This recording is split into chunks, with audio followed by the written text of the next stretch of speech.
In a dense and peaceful forest, there was a gurukul. In this gurukul, the guru often taught his disciples the knowledge of economics and everything else. However, there was one boy among the disciples who was very weak. The other disciples used to mock him by calling him weak, and this made him feel very bad. He often wondered why he was weak, what was lacking in him, and why God had made him this way. His biggest problem was that he could never understand anything that the guru taught, and he could not remember anything. He started to worry, wondering what could be the solution to his problem. He thought, why is my mind so weak? Why do I not understand anything? And why can I not remember anything I have learned? I even forget whatever the guru explains to us.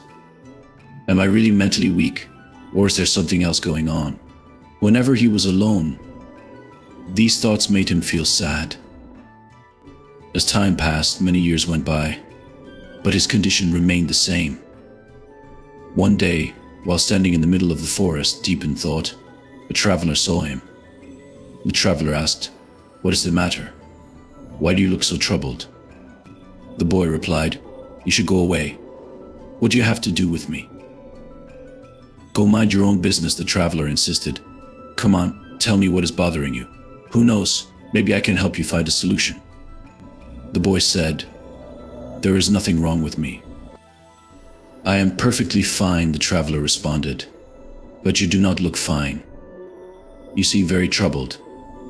Now, tell me what is wrong finally," the boy said. "What can I tell you? How can I explain how troubled I am? Only I know what is going on inside me." Then he told the traveler all his worries, how he felt that his mind was weak, that he could not remember anything he was taught, and how he did not understand anything. Because of this, his classmates made fun of him. The traveler then mentioned that he had heard of a sage who lived deep in the forest. People said that this sage had divine powers and could fix anything. So the boy decided to visit the sage. The next morning he set out on his journey. By the time evening came, after traveling miles, the poor boy was hungry, thirsty, and exhausted. But just as evening fell, he finally reached the sage's hut. He was so tired that he could barely take another step. After the evening, he met the sage. The boy folded his hands and prayed to the sage, saying, "I heard from someone about you. They said that you have divine powers and that you know everything. So, you must already know why I am here. If you do, please tell me why I am so mentally weak. Why can I not remember anything? Will I remain like this for the rest of my life, or can I be cured?" The sage understood everything the boy was saying, smiled, and said, "Sit here. I will be back." The sage went inside the hut and brought out a small pot, possibly filled with water. He gave the boy 2 spoonfuls of the water. As soon as the boy drank the water, it was as if new energy flowed through him. His hands and feet started to tremble, but after a while, he felt fine. The sage then said, "Now you can go. Your mind is now so sharp that whatever you see, you will remember in just one glance. If you do not believe me, think about it. You will remember every tree and plant you passed on your way here." The boy replied, "Yes, this is a miracle.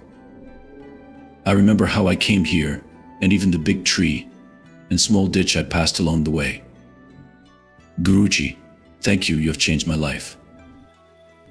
The sage said, "Now go, but from now on, whatever you want to remember or whatever task you do, put your whole heart into it, as if you are lost in it. If you study or observe anything with full attention, you will remember everything." The boy quietly thanked the sage and left. A real miracle had happened. Whatever he studied, he remembered. His mind was no longer the same. It was as if that water had filled him with new energy.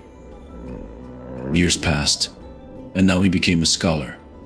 Years later, when he was passing through the forest again, he saw the same hut where the sage lived. He thought to himself, "I should go and meet the sage." He went to the sage and bowed down before him. The sage blessed him and recognized him as the same boy to whom he had given the water. The sage was now in poor health. He was very old and weak, as if he was about to die. The boy asked, "Guruji, please do not mind if I ask you something," the sage said. "Go ahead," the boy asked.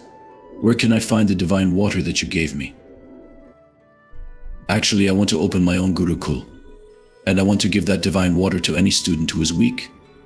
Like I was, the sage smiled and said, "Do you know the story of a king?" The boy replied. "No, Guruji," the sage said. "Then listen. The truth is, that water was not divine, and there was nothing special about it. It was just ordinary water like any other." The boy was shocked and said, "No, that cannot be true. You are lying to me." The sage replied, "Yes, my son, it is true. There was no special energy in that water. You drank the water, and change happened within you, because you believed that the water had divine power. On that day, you traveled miles to get here. You were very tired and hungry, and the 2 drops of water simply gave you new energy." "There was nothing special about that water," the boy then asked. "Then, how did the change and the miracle happen in my life?" the sage explained. "Look, remember one thing in life: no power in this world can bring change within you, unless you are ready to change yourself. You wanted change. You were fed up with that weakness because since childhood, you had only heard that you were mentally weak. But that was not true. You were not weak at all. You had simply believed what others had said, so whatever you studied, you felt that since you were weak, your mind could not remember anything. And this thought made you even weaker. But those drops of water made you believe that there was a divine energy within you, and that belief made you successful. Years ago, I was as naive as you. My biggest problem was that I could not see clearly. A saint who lived here put 2 drops of water in my eyes, and after that, I could see clearly. Look, my eyes are still weak, but it is true that I could not read anything. But those drops of water gave me the strength to read, so with whatever little I could see, I started reading. And that belief changed my life.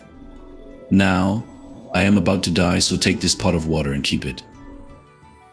Open your Gurukul here and teach the children. Make them believe that there is nothing greater than belief in this world. It is important to have faith in yourself. If you consider yourself weak, there is no one weaker than you in this world. But if you believe in yourself, you can do anything that no one has ever imagined. All the power is within you, and it is all a matter of belief. How you shape your life is how you will become. What you think is what you will do. And that same thought and action will help you change your life, your thinking, and your future. As they say, all your weaknesses, all your mistakes are within you. Why are you lost in the world? Look at your own mistakes, fix them, and improve yourself. That is what is important. And that is the truth.